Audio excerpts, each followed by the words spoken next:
please visit LibriVox.org. Allan Quatermain by H. RiderHaggard. Chapter 6. The Night Wears On.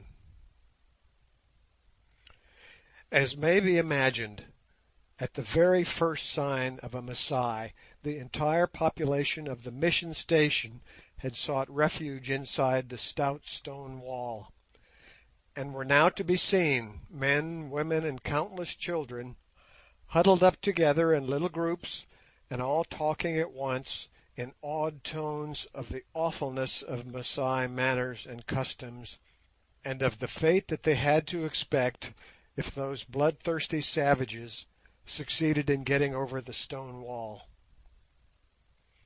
Immediately after we had settled upon the outline of our plan of action, as suggested by Umslopogaas, Mr. Mackenzie sent for 4 sharp boys of from 12 to 15 years of age, and dispatched them to various points where they could keep an outlook upon the Masai camp, with others to report from time to time what was going on. Other lads, and even women, were stationed at intervals along the wall in order to guard against the possibility of surprise. After this, the 20 men who formed his whole available fighting force were summoned by our host into the square formed by the house, and there, standing by the bole of the great conifer, he earnestly addressed them and our 4 Askari. Indeed, it formed a very impressive scene, one not likely to be forgotten by anybody who witnessed it. Immediately by the tree stood the angular form of Mr. Mackenzie, one arm outstretched as he talked, and the other resting against the giant bole, his hat off, and his plain but kindly face clearly betraying the anguish of his mind.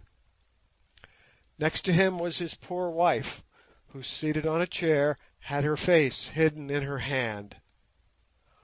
On the other side of her was Alphonse, looking exceedingly uncomfortable, and behind him stood the 3 of us, with Umslopogaas's grim and towering form in the background, resting as usual on his axe. In front stood and squatted the group of armed men, some with rifles in their hands, and others with spears and shields, following with eager attention every word that fell from the speaker's lips. The white light of the moon, peering in beneath the lofty boughs, threw a strange wild glamour over the scene, whilst the melancholy soughing of the night wind passing through the millions of pine needles overhead added a sadness of its own to what was already a sufficiently tragic occasion.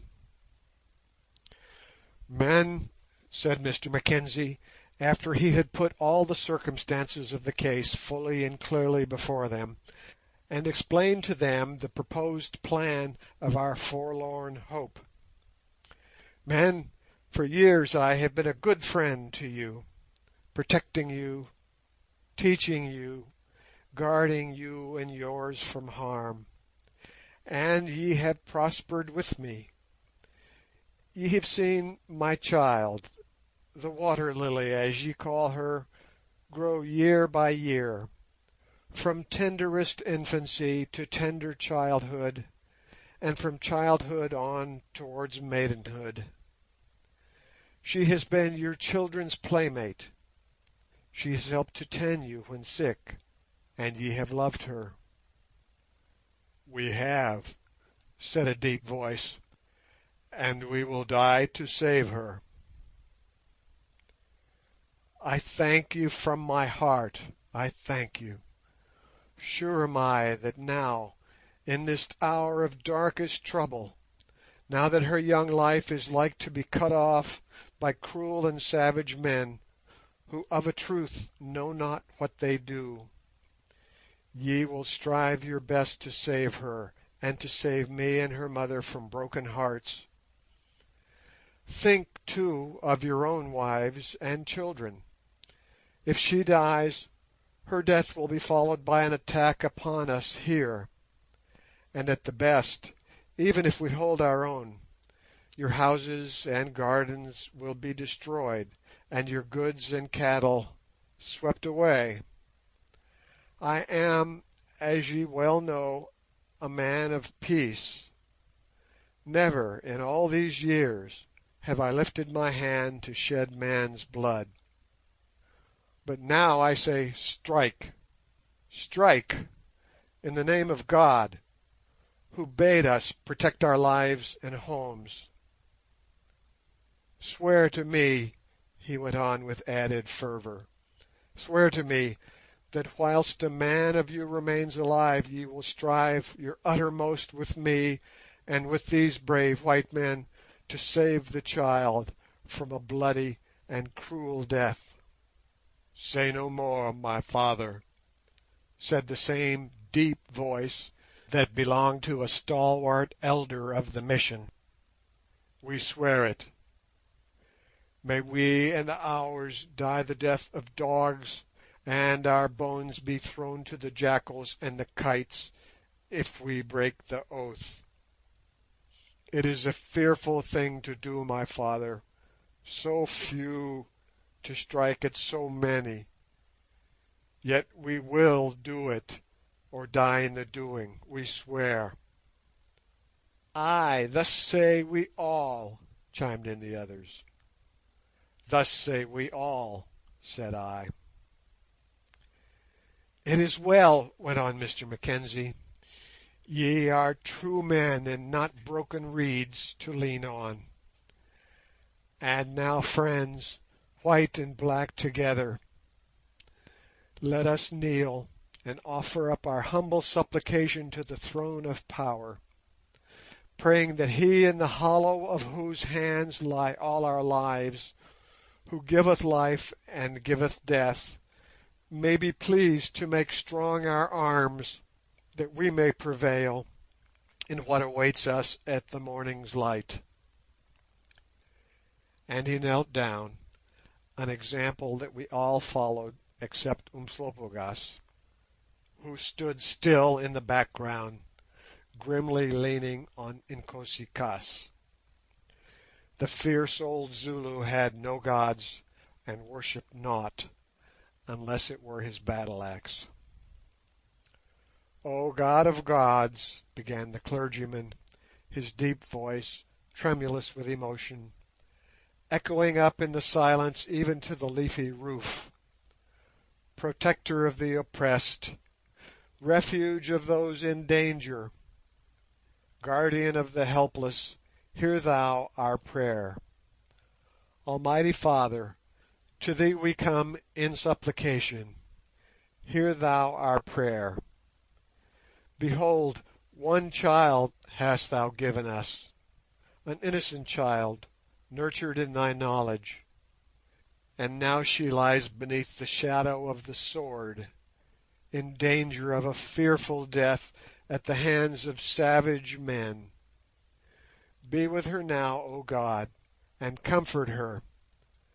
Save her, O Heavenly Father. O God of battle, who teacheth our hands to war and our fingers to fight, in whose strength are hid the destinies of men, be thou with us in the hour of strife. When we go forth into the shadow of death, make thou us strong to conquer. Breathe thou upon our foes and scatter them. Turn thou their strength to water, and bring their high-blown pride to naught. Compass us about with thy protection. Throw over us the shield of thy power. Forget us not now in the hour of our sore distress. Help us now that the cruel man would dash our little ones against the stones. Hear thou our prayer. And for those of us who, kneeling now on earth in health before thee, shall at the sunrise adore thy presence on thy throne, hear our prayer. Make them clean, O God. wash away their offences in the blood of the Lamb, and when their spirits pass, O receive thou them into the haven of the just. Go forth, O Father, go forth with us into the battle, as with the Israelites of old. O God of battle, hear thou our prayer." He ceased, and after a moment's silence we all rose, and then began our preparations in good earnest. As Umslopogaas said, it was time to stop talking and get to business. The men who were to form each little party were carefully selected, and still more carefully and minutely instructed as to what was to be done. After much consideration it was agreed that the 10 men led by Good, whose duty it was to stampede the camp, were not to carry firearms, that is, with the exception of Good himself, who had a revolver as well as a short sword, the Masai Sime, which I had taken from the body of our poor servant who was murdered in the canoe. We feared that if they had firearms, the result of 3 crossfires carried on at once would be that some of our own people would be shot. Besides, it appeared to all of us that the work they had to do would best be carried out with cold steel, especially to Umslopogaas, who was indeed a great advocate of cold steel. We had with us 4 Winchester repeating rifles, besides half a dozen Martinis. I armed myself with one of the repeaters, my own, an excellent weapon for this kind of work, where great rapidity of fire is desirable, and fitted with ordinary flap sights instead of the cumbersome sliding mechanism which they generally have. Mr Mackenzie took another, and the 2 remaining ones were given to 2 of his men who understood the use of them and were noted shots. The Martinis and some rifles of Mr Mackenzie's were served out, together with a plentiful supply of ammunition, to the other natives who were to form the 2 parties whose duty it was to be to open fire from separate sides of the kraal on the sleeping Masai, and who were fortunately all more or less accustomed to the use of a gun. As for Umslopogaas, we know how he was armed, with an axe.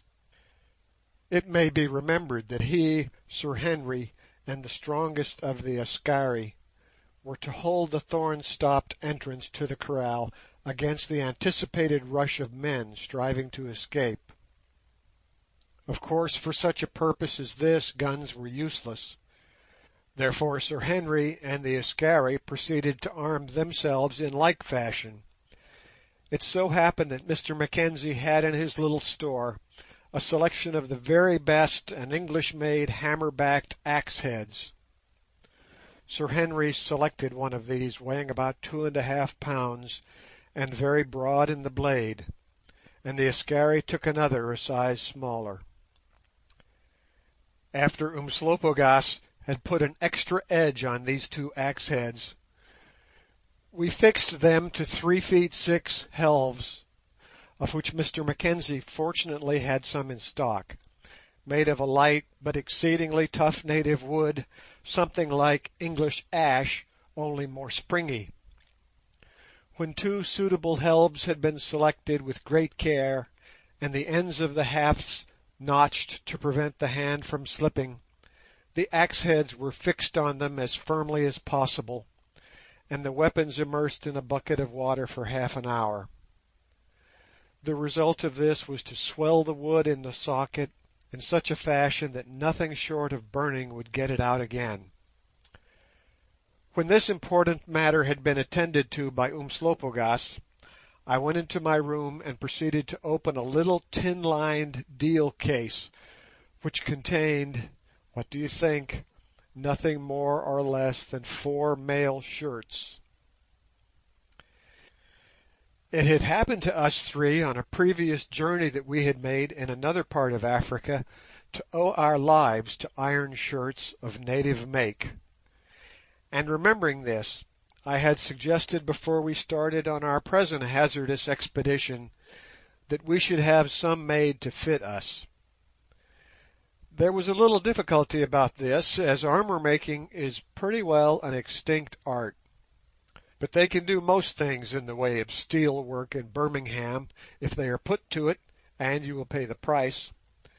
And the end of it was that they turned out the loveliest steel shirts it is possible to see.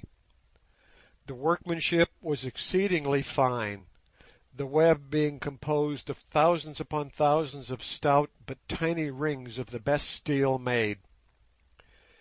These shirts, or rather steel-sleeved and high-necked jerseys, were lined with ventilated washed leather, were not bright, but brown like the barrel of a gun, and mine weighed exactly 7 pounds and fitted me so well that I found I could wear it for days next to my skin without being chafed. Sir Henry had two, one of the ordinary make, that is to say, a jersey with little dependent flaps meant to afford some protection to the upper part of the thighs, and another of his own design, fashioned on the pattern of the garments advertised as combinations, and weighing 12 pounds. This combination shirt, of which the seat was made of washed leather, protected the whole body down to the knees, but was rather more cumbersome, inasmuch as it had to be laced up at the back, and of course involved some extra weight. With these shirts were what looked like 4 brown cloth travelling caps with earpieces. Each of these caps was, however, quilted with steel links so as to afford a most valuable protection for the head. It seems almost laughable to talk of steel shirts in these days of bullets, against which they are of course quite useless. But where one has to do with savages armed with cutting weapons such as assegais or battle axes, they afford the most valuable protection, being, if well made, quite invulnerable to them. I have often thought that if only the English government had in our savage wars, and more especially in the Zulu war, thought fit to serve out light steel shirts, there would be many a man alive today who, as it is dead and forgotten. To return. On the present occasion we blessed our foresight in bringing these shirts, and also our good luck, in that they had not been stolen by our rascally bearers when they ran away with our goods. As Curtis had two, and after considerable deliberation had made up his mind to wear his combination one himself, the extra 3 or 4 pounds weight being a matter of no account to so strong a man, and the protection afforded to the thighs being a very important matter to a fighting man not armed with a shield of any kind, I suggested that he should lend the other to Umslopogaas, who was to share the danger and the glory of his post. He readily consented, and called the Zulu who came bearing Sir Henry's axe, which he had now fixed up to his satisfaction, with him. When we showed him the steel shirt and explained to him that we wanted him to wear it, he at first declined, saying that he had fought in his own skin for 30 years, and that he was not going to begin now to fight in an iron one. Thereupon I took a heavy spear, and spreading the shirt upon the floor, drove the spear down upon it with all my strength, the weapon rebounding without leaving a mark upon the tempered steel. This exhibition half converted him, and when I pointed out to him how necessary it was that he should not let any old-fashioned prejudices he might possess stand in the way of a precaution which might preserve a valuable life at a time when men were scarce, and also that if he wore this shirt he might dispense with a shield, and so have both hands free, he yielded at once, and proceeded to invest his frame with the iron skin. And indeed, although made for Sir Henry, it fitted the great Zulu like a skin. The two men were almost of a height, and though Curtis looked the bigger man, I am inclined to think that the difference was more imaginary than real, the fact being that, although he was plumper and rounder, he was not really bigger except in the arms. Umslopogaas had, comparatively speaking, thin arms, but they were as strong as wire ropes. At any rate, when they both stood, axe in hand, invested in the brown mail, which clung to their mighty forms like a web garment, showing the swell of every muscle and the curve of every line, they formed a pair that any 10 men might shrink from meeting. It was now nearly 1 o'clock in the morning, and the spies reported that, after having drunk the blood of the oxen and eaten enormous quantities of meat, the Masai were going to sleep round their watch-fires, but that sentries had been posted at each opening of the kraal. Flossie, they added, was sitting not far from the wall in the centre of the western side of the kraal, and by her were the nurse and the white donkey, which was tethered to a peg. Her feet were bound with a rope, and warriors were lying all round her. As there was absolutely nothing further that could be done then, we all took some supper, and went to lie down for a couple of hours. I could not help admiring the way in which old Umslopogaas flung himself upon the floor, and, unmindful of what was hanging over him, instantly sank into a deep sleep. I do not know how it was with the others, but I could not do as much. Indeed, as is usual with me on these occasions, I am sorry to say that I felt rather frightened, and now that some of the enthusiasm had gone out of me, and I began to calmly contemplate what we had undertaken to do, truth compels me to add that I did not like it. We were but 30 men all told, a good many of whom were no doubt quite unused to fighting, and we were going to engage 250 of the fiercest, bravest, and most formidable savages in Africa, who, to make matters worse, were protected by a stone wall. It was, indeed, a mad undertaking, and what made it even madder was the exceeding improbability of our being able to take up our positions without attracting the notice of the sentries. Of course, if we once did that, and any slight accident, such as the chance discharge of a gun might do it, we were done for the whole camp would be up in a second, and our only hope lay in surprise.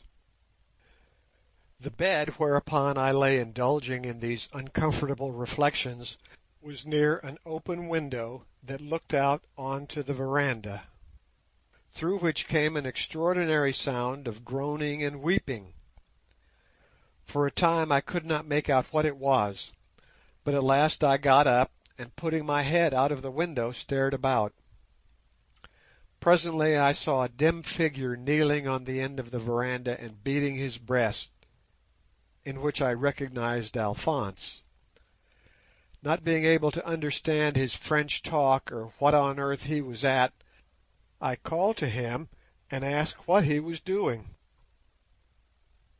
"Ah, monsieur," he sighed, "I do make prayer for the souls of those whom I shall slay tonight." "Indeed," I said, "then I wish that you would do it a little more quietly." Alphonse retreated, and I heard no more of his groans.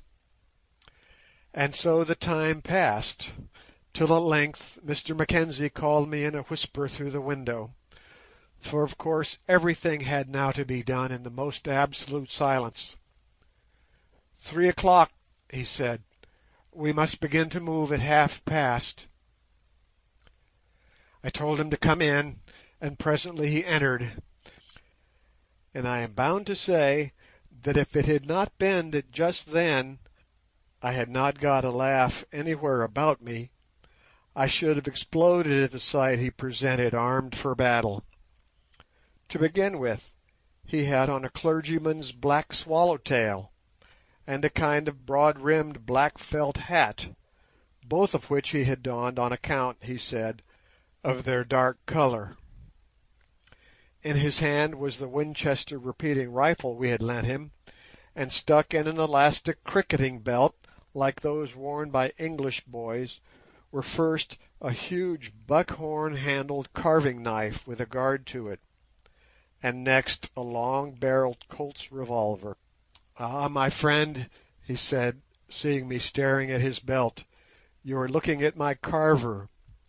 I thought it might come in handy if we came to close quarters. It is excellent steel, and many is the pig I have killed with it." By this time everybody was up and dressing. I put on a light Norfolk jacket over my mail shirt in order to have a pocket handy to hold my cartridges, and buckled on my revolver. Good did the same, but Sir Henry put on nothing except his mail shirt, steel-lined cap, and a pair of veldschoons, or soft hide shoes, his legs being bare from the knees down. His revolver he strapped on round his middle outside the armoured shirt. Meanwhile Umslopogaas was mustering the men in the square under the big tree, and going the rounds to see that each was properly armed, etc. At the last moment we made one change.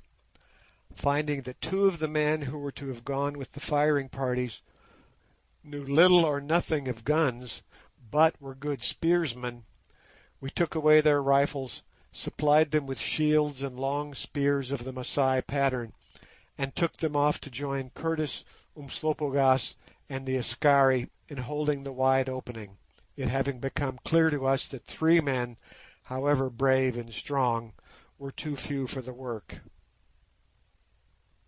End of chapter 6.